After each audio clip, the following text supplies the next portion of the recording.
Hi, welcome back to Engineering Drawing. I am your Dr. Vasu. We are going to see another problem in the straight lines, line inclined to both the planes. So here, let's take the problem here. Top view of a 75 mm long, that means 75 mm is the true length of the line, CD. It is measuring 50, top view is measuring 50 mm, okay? And C is in HP and 50 mm in front of VP. And D is also given. Let us see how to represent the data. Let us start with the, say, take the reference line. C is in HP. So C is taken in the horizontal plane and 50 mm in front of VP. Draw a line here at 50 mm below the reference line. So top view of C must be lying here on this line.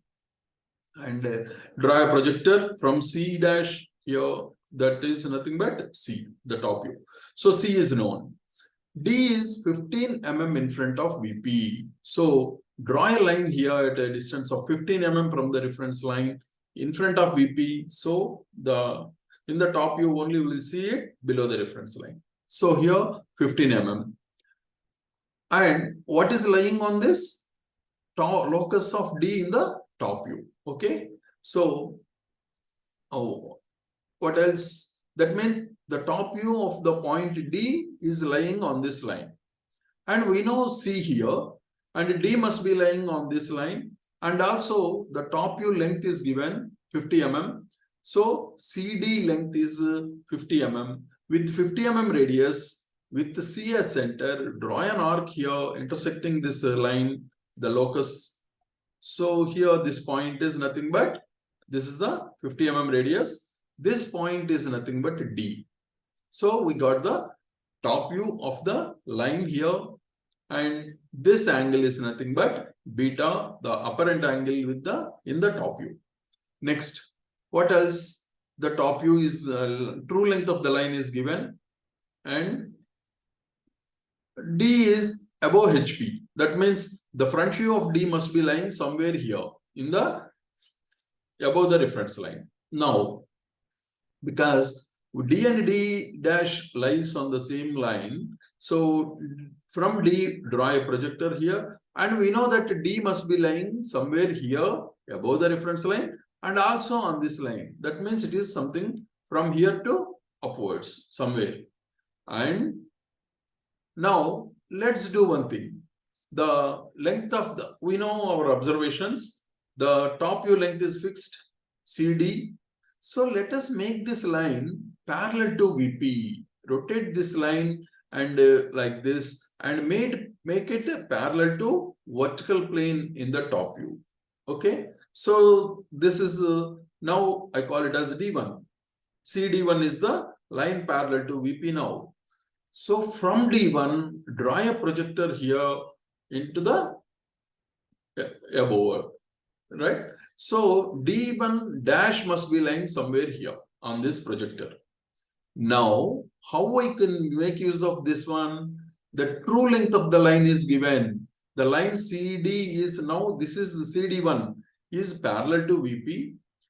Means in the front view, we see the true length of the line. The true length of the line is given, that is 75 mm. So from C dash, draw an arc here intersecting this at 75 mm radius. Okay, so this is D1 dash. This will be, this point is D1 dash. Now, what do you got it?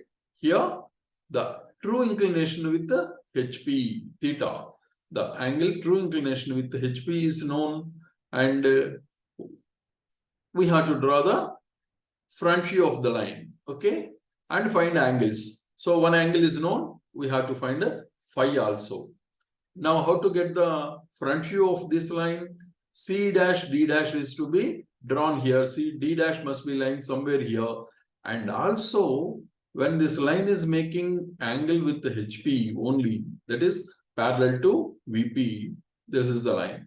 The point D will be at this height above the horizontal plane. So passing through this point, draw a line parallel to the reference line. This is the D locus in the front view. This is the locus of D in the front view. And also we know that D dash must be lying on this projector. So the intersection point is nothing but your D dash. Okay. So join C dash and D dash.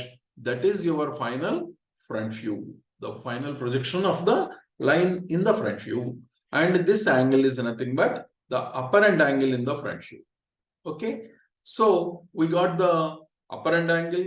We are able to find the theta also, right? Final projections are drawn. What else? We have to find the angle with the vertical plane, that is phi. So we know the true length of the line 75 mm, and we know the locus of D in the front view. With the true length as radius, 75 mm as radius, C as center, draw an arc here intersecting this locus at a point here called D2. Join C D2, that is the true length, of course, and this is assuming that the line is parallel to HP. That means in the top view we are able to see the true length, and also this angle is the true inclination with the VP, vertical plane, that is nothing but phi. So we are able to find theta and phi, and also able to draw the final projections of the line. So this is the way of solving the problem here. Hope you had understood this topic, this problem very well. If you have any questions, please comment, and even suggestions are also welcome. Do like, share, and subscribe. Thank you.